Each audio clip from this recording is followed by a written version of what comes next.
Scan to unlock Sovi and ace your tests.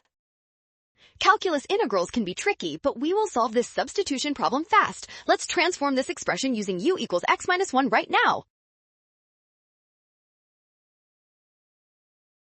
First, we need to rewrite every part of the original integral in terms of u. Since u equals x minus 1, we can rearrange that to find x equals u plus 1.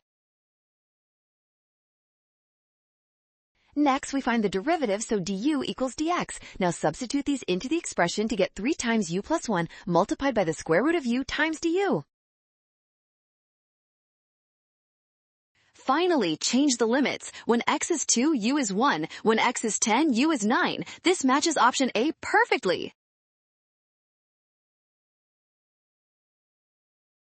Well done! Scan the code. You can learn better with Sovi. Watch signs to avoid a rush, trust given values, and check steps carefully.